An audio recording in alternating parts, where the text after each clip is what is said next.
just gonna do that.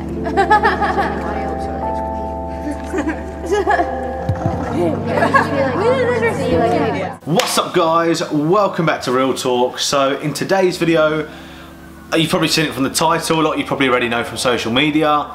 If you've not seen from social media, you're not following me, so please follow me. Thank you. I've got rid of the Type R. It is gone. Type R is gone.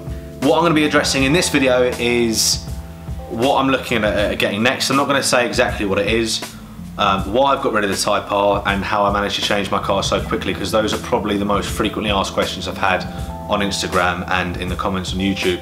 So let's start off with me changing my cars. We'll throw it way back old school to the Polo GTI. So I had that, bought that, when did I have that? Do you know what? December 2015, I think I got that. December 2015, first car on finance, PCP. Loved it, absolutely loved it. Great car, great first hot hatch for anyone who's looking at getting that, by the way, as well as the likes of the ST, Fiesta ST. Great car, loved it. A lot of content put out on that car. Done a shitload of mileage in it though. My PCP was set way lower than what I'd actually done.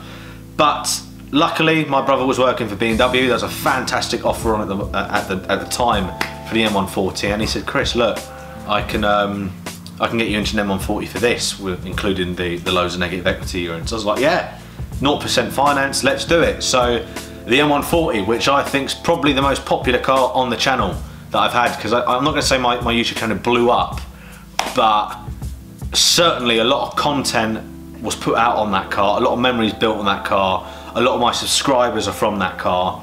Believe it or not, when I got the Type R, the amount of people who've unsubscribed as soon as I put that video on was unreal. So that was probably the biggest car involved in the channel, to be fair, and I absolutely love that car. So many memories, met so many great people. Again, YouTube, it expanded a lot more than it did with the previous car I had.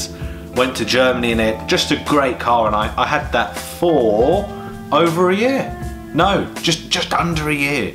Just under a year I had that, and I changed it to the Type R. Now that was a lot, that's when people start saying, how did you change your car so quickly?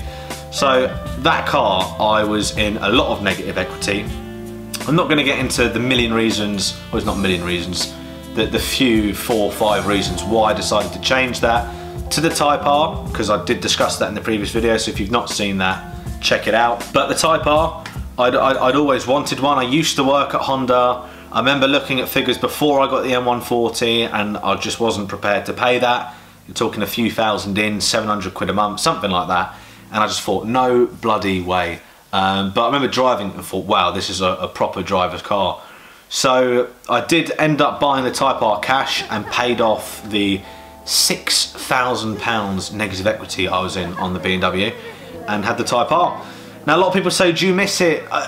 Do I miss the M140? Yeah, I do actually, because it was a great car. I think it's more to do with the memories that were made in it though, but for raw performance, for value for money, I like the way that it looked, the sound was incredible, absolutely fantastic car, loved it. But for someone who wanted to be more involved in the driving experience, I think the Type R is better.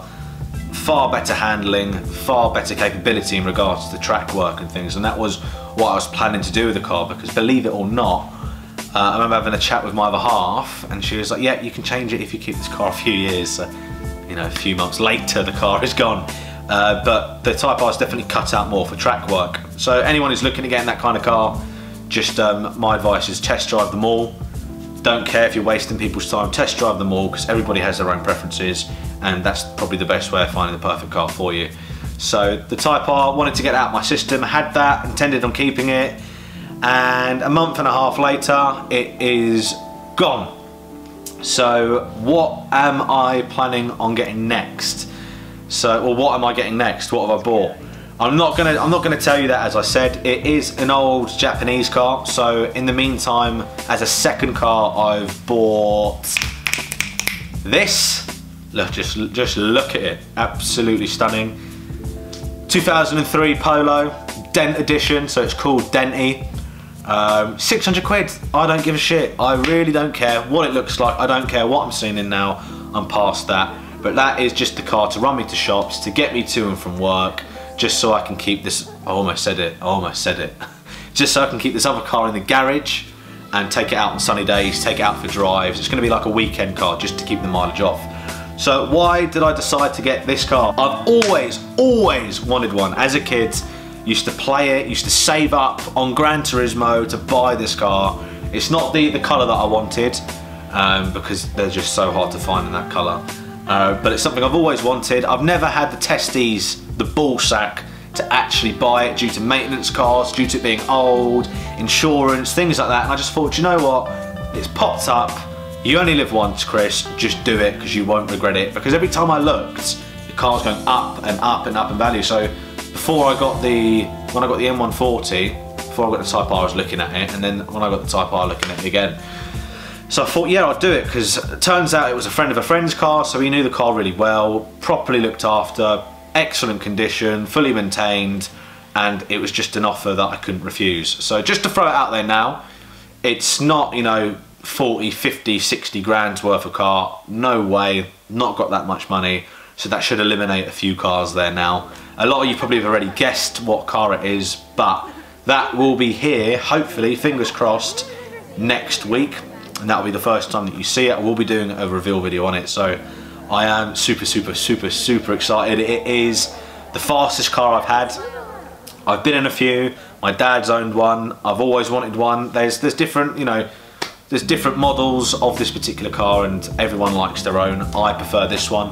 I just absolutely love it, and I can't wait to show you guys. I'm super excited. But what I will be doing, I mentioned it on Instagram, I'm going to be setting up a fund me page for cancer research, and what I'm going to be doing, any money I get from that, I will be sending to charity regardless. But if the reveal video gets over 100,000 views in the first month, and we get £2,000 worth of donations to cancer research, I will be shaving all this lovely, luscious hair off on camera for you guys, which I am regretting, because I got my hair cut the other day and I just thought, oh, you know, I like my hair now, I like where it is. I don't know if I'm going to shave the pathetic attempt of a beard, because I have been trying to actually grow it for about 21 years now. But I will probably, I don't know if I'll keep that or not. I'm going to look like a right dick, but it's all for a good cause, so make sure you get involved in that, make sure you get sharing the video.